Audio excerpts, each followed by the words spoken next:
everybody. Today we are going to be talking about real estate horror stories. Thank you, Our producer, Tim. producer Tim. Leaving the room. Yes, that was great. But before we do that, I want to talk for just a second and go back to a hot take that Nat had a couple weeks ago that was whether or not you should sell your house yourself, use a realtor, and that kind of thing. Part of the benefit of having an agent is the contacts that they have for staging a property, right? Whether it's going to be actually furniture and staging, but also photography and drones and the marketing and things that go around it. So I think that staging is not just about the decorating of the home, it's also about the psychology of selling it. And if you are trying to get the biggest bang for your buck and the best ramp up to get, because your best activity is when it first comes on the market. And when you are trying to do this on your own, you don't necessarily have the know-how and the people in place to do that for you. And that's where I think that a realtor is somebody that is, they're worth their weight in gold. And I will tell you that I have had a real estate license. Years ago, I had one for 10 years and did real estate and sold a house by myself, and I would never do it again. I would never do it again. The emotions are different, the money's different, but the staging is just different when you're doing it yourself versus an outside person coming in to do it. So that's my hot take today. So today we are going to be talking about real estate horror stories. And I'm going to let Nat start us off. You got one, Nat? I have so many horror stories. This is part two of our real estate horror stories. We did this about 10 episodes ago. So we're going to be doing this and ongoing? I mean, I think we could. We have so many stories. We'll see what people think of these, but I think real estate horror stories are kind of fun to just talk about. So I'll start. I've got two really good ones I can talk about today, but I'll start with one from my own personal experience. For a while, several years in my career, I represented a new home builder that was, of course, constructing new homes. They had a few neighborhoods, and I was primarily in charge of one neighborhood. And it's a good neighborhood, easy to sell the houses and stuff. And we had a house under contract, ready to close. It was actually going to close in about 1 week. It was a young couple buying this house, first-time home buyers. Had a young kid on the way, stuff like that. It was middle of the week, a Wednesday or Thursday. I'm going into the model home in the neighborhood, which was my office, to start work for the day. It was about 10 o'clock, and I got a call from one of the crews that were down there working because we were still building more homes down the street. And they're like, there's something wrong at this house. They gave me the address. I was like, uh-oh. So I went down there. And I opened the door, and it was literally raining inside the house. Through the ceilings, there were big bubbles of like the paint holding water in the ceiling. I mean, it was pouring. There's water all over the floors, everywhere. The house had completely flooded. Of course, a lot of panic, a lot of emergency, let's figure out what's going on. Let's call the bosses and all that kind of stuff, the people building it. And I'm not going to make any accusations about what happened. The implications? The construction company that I was working for had just a few days before fired their plumbing contractor and hired a new one. And in this particular house that was a week away from closing, someone who had the lockbox code and access to the home and new water had unscrewed the supply line to the two toilets on the second floor of the house, which supplies water to the toilet tank, and just let them run all night onto the floors of the bathrooms. And had absolutely just flooded and destroyed this home. And, we've talked about this before. Water is the enemy of a house, 100%. And So this house was, again, a week away from closing. It was a complete home. It had wood floors on the ground level. It had, of course, drywall, sheetrock everywhere, paint that was done, wood cabinets. All of this stuff was completely Total saturated with water. It was a total gut. We had to rip it basically down to the studs and let everything dry out and sort of start over. Now, fortunately for this young couple, 3 houses down was a model home that was under construction that was the exact same floor plan as the house they were going to buy. Different finishes, some different cosmetic touches because they had chosen certain things, but it was about 3 weeks away from being done, and they agreed to move to the other house and buy that one instead At a great discount. So it only delayed them by a little bit. We did offer to put them back in the same house, but they just said they weren't confident that it would ever get fully dried out, and I don't blame them for that. The house was soaked to the bone. Yeah, I don't either. But we build houses every day, even custom builds that are totally open, exposed for God knows how. I mean, seen monsoons, buddy, like in the crawl space, soaked. I have never seen anything like that. This is a 2-story home, right? So when you walk in the front door, it's a hallway that opens up into a dining room onto your left. Or a moat, as we call it. And then a huge open concept kitchen, living room, everything. When I stepped through that front door, it was just pouring water through the floors. I can't believe what's coming out the doors. It was an unreal experience and devastating to see a house in that shape. It was destroyed. Heartbreaking. Oh, yeah. Oh. Yeah. And this was a really nice house. Like I said, wood floors, nice cabinets, granite everywhere. I mean, these were nice homes. And to see one get destroyed like that and to get destroyed so easily was devastating. But I know as a builder, your stomach drops out of your throat. Everything just like drops to your toes, man. When you have something like that, oh my God, you're like, oh. Yeah, so a lot of theories went around. A lot of people just tried to be like, oh, teenagers, they get in these houses and do stuff. I was like, Again, Right. I'm not going to accuse anybody. I don't know what happened. Right. All I know is I showed up that day and the house was destroyed. Right. One day it was fine and the next day it wasn't. Coincidentally. Teenagers aren't going to unscrew something; they're going to cut it or break it. Yeah. Yeah. Demolition is more their Right. style. Yeah, they're going to demo it. Right. So, Rhonda, what about you? Got something? Mine is not so much mine's more about people who are not reasonable, right? So when you're doing a mortgage, I don't necessarily see tangible. I deal with more emotional and verbal kind of stuff. And if you tell somebody no and they are not a reasonable person, how does that usually play out? Most times you can tell people not yet and they get it. Sometimes not so much. We've actually had a person tell us that he was coming to our office with a gun and he was coming down there and he was going to shoot us because we were not able to approve his mortgage. And that was a really scary thing because I was talking to my mom about this the other day when we were setting this up. And we were talking about horror story kind of stuff. And she was like, remember when? And I was like, oh my gosh, we said years ago we were going to write a book about all the things that have happened.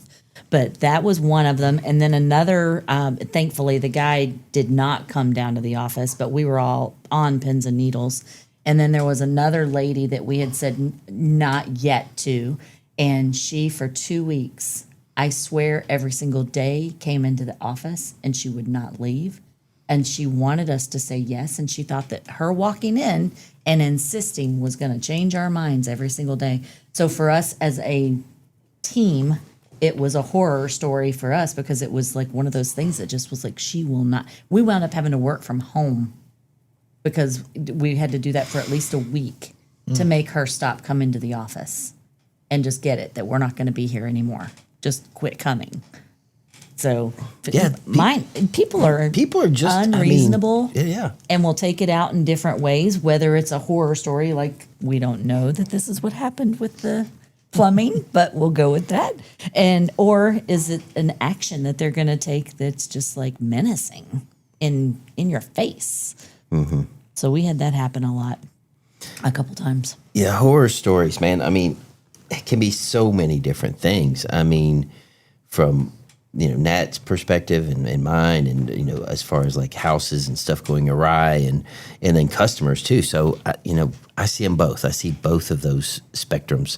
Unrealistic, unreasonable customers that just cause everything to be a nightmare from the time you start to the time you finish, and then stuff that just goes crazy with the stuff that I'm building, or the guys are building or working on. And I tell you, one of the horror stories that people maybe not think about is, so if we're in a house working, right, and depending on the age of the house and everything else, I can tell you, depending on the amount of work, that if we're just going in and doing a little bathroom or something, usually not too bad. But if we're going to go in and we're doing a significant amount of work, I can tell you every time that we are in that house, something else is going to go wrong with that house. It's a nightmare. And you have nothing to do with it. You might be working on electrical and the pipe's going to burst on the water heater, and that customer is going to blame you. You did something. Everything was fine until you started working in here. Mm-hmm. It happens a lot, and it is really, really weird. Some of the stuff can be explained. Some of it can't. We had one where a lot of times on these galvanized pipe houses and stuff, we have the black pipe for the sewer and septic lines in them. They're old. They rot from the inside out. So on the outside, they look fine, but on the inside, there's like no hole. Nothing's getting through it. It's very, very small. So when we cut these lines and we're going to be doing some plumbing around them, once you open them up and air gets in there, if they're open for a couple of weeks, they spontaneously rust closed. I mean, it's so quick and fast. And we hook the plumbing back up, and next thing you know, well, something's not draining. It was draining before. Why isn't it draining now? Mm-hmm. Well, we told you when we started, that you were going to probably have some issues with plumbing underneath. So all of that stuff becomes horror stories because you get that call. I get that call, and it's automatic. You just put your head into your hands and use a lot of expletives under your breath, and you just have to go. But there's so many, and like I said, customers too. I mean, I have stuff where my guys come up to me and go, "I'm not working here no more." That's and it's because the customers are sometimes get really, really out of control, and it's not the customer's fault sometimes, because they're just inquisitive and they want to know, and they're just trying to figure. And the guys are just wanting to work. Like, they don't want to answer questions. They don't. They're not the why people, right? They're the how people, right? So that becomes nightmares. So God, it can just stem. I've got 50,000 nightmares of stuff that has went wrong. Talk about a house where everything goes wrong, and I'm just thinking about The Money Pit with Tom Hanks. Did you ever see that movie? Yeah. Classic. Everything. Too soon. Too soon, Matt. Too soon. Ron says too soon. Damn it. Too soon, Matt. I'm chasing green stuff around my house. I have another one that was, a few weeks ago, we had the attorney in here talking about title and can you have a title stolen from you. I have one that was not recorded on time, apparently. 2 months prior, 6 weeks prior to this closing of our house, our buyer closed. So he's moved in now. And about 6 days later, I called him up and said, "Hey, good news, bad news. Got a phone call from the investor, the one who bought your loan." And they did some post-closing compliance. And the good news is it can result in a better interest rate for you. The bad news is you have to close all over again. And you've got to do this all over again. Why? Because apparently the recording of the previous sale was never done 6 weeks prior to you buying it. And in the guidelines for this loan, if there's ever a recorded or a transfer of ownership, and the transfer back then 6 weeks ago was for $75,000 less than what you paid for it, and the percentage was off. So like he paid a lot more for the house percentage-wise than what those people had paid for it. The investor says you have to have two appraisals. Well, two appraisals weren't done because we didn't know that there was a flipped sale, because that's called a flip in mortgage world. And that flipped sale then made that loan a scratch and dent to the investor. So that meant that they could not sell this loan in a stack of loans to be sold on the secondary market, they'd have to sell it at a discounted cost, and it was going to be less expensive for them to reclose and give the guy a cheaper mortgage rate than it would be for them to try to resell that at a cheaper sales price. So fast forward, he'll get the cheaper interest rate, and they can't charge him closing costs to do it, and nobody can make any money off of it. But what if he changed his job? What if? Now, the flip side of that is he could say no. He could say, I'm not going to sign that. I don't have to. But that if you had just bought a house and a week later your mortgage person calls and says, hey, by the way, you got to close again. All sorts of emotions have to be going through you. Yeah. Oh, I'm going to be yelling at somebody. Yeah. One of the would things probably that explain. I have mastered over the years, in my opinion, I have mastered this, is you don't deliver news to somebody that is going to be devastating or sending them over the cliff emotionally without having the soft landing side. You've got to have I had a boss years ago that told me, don't come to me with a problem without 3 solutions, and therefore that is how I handle a problem. But at the same time, recognizing that somebody's going to hear what you have to say, and all they heard was the bad. Mm-hmm. They're not going to hear the soft. That soft landing is so remote to them. You have to bring it way up front and try to soften the hard. And that's a technique you really have to get good at if you're in any sort of capacity of dealing with the people. All right, I've got a good horror story for us.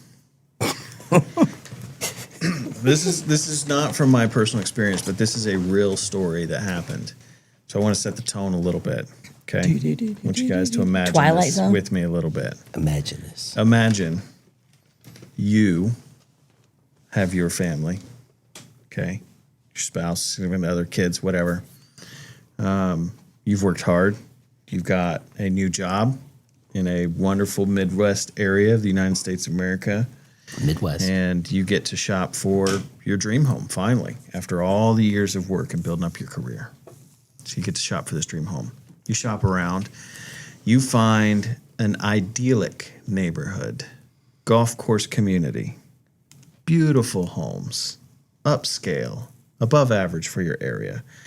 You find a gorgeous family home sitting there empty, finishes you love. Everything looks perfect.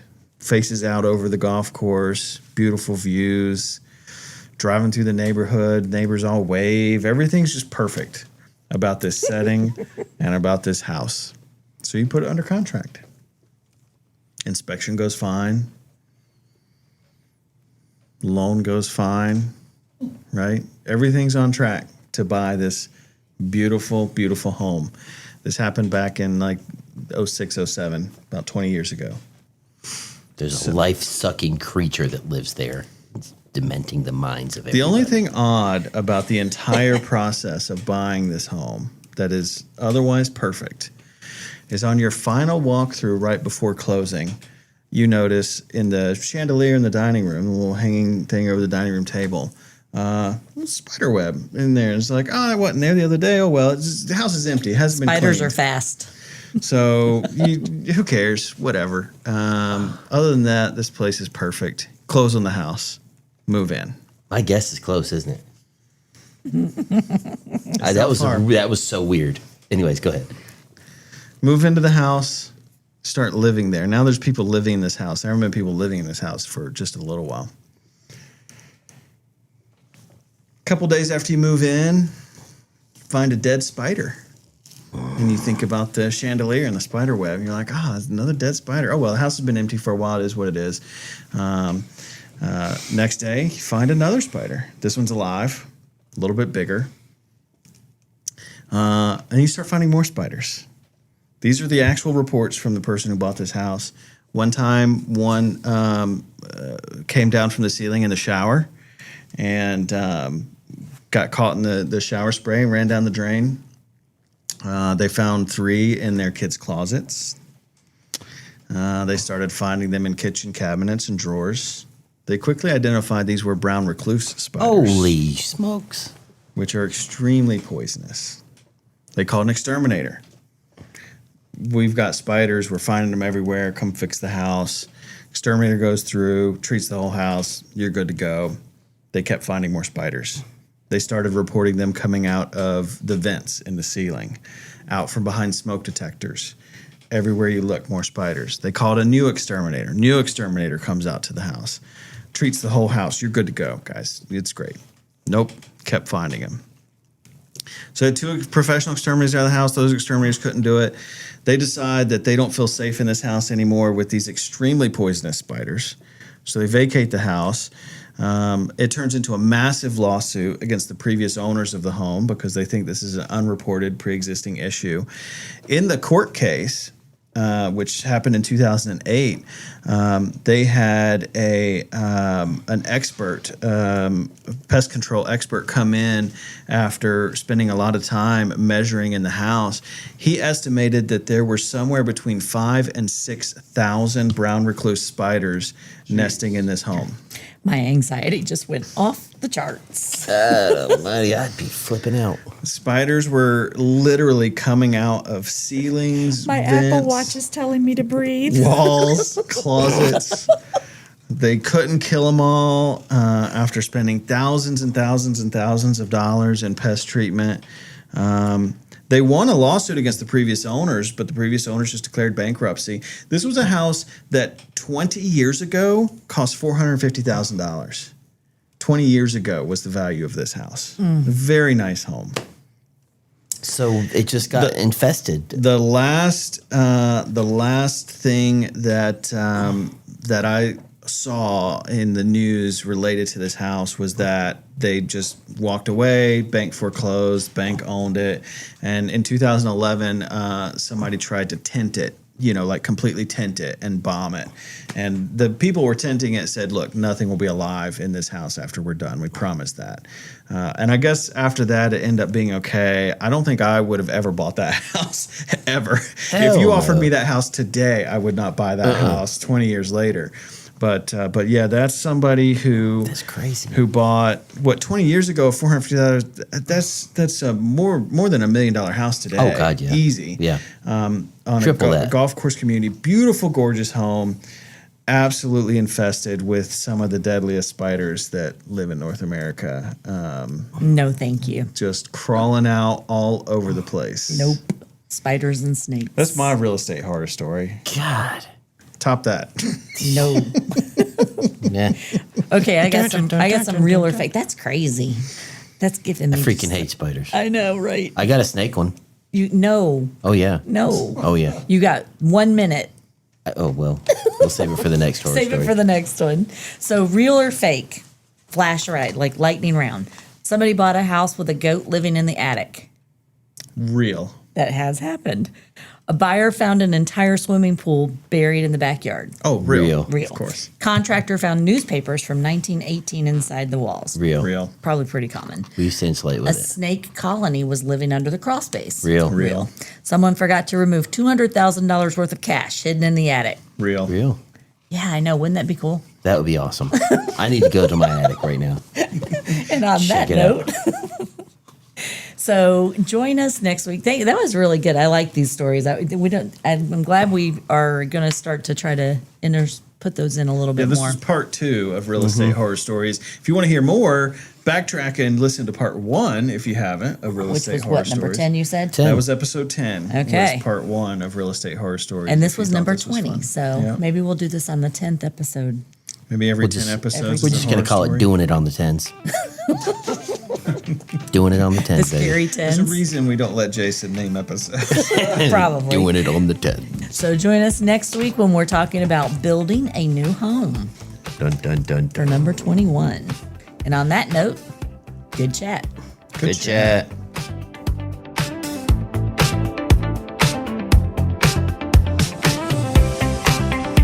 You have been listening to Homes WTF Podcast. Homes WTF Podcast is produced by Tim Beeman for Such and Such Media. The views and opinions stated on this podcast are solely those of the contributors and not necessarily those of our hosting or distribution companies. This podcast is copyrighted and cannot be used without express written consent of Such and Such Media.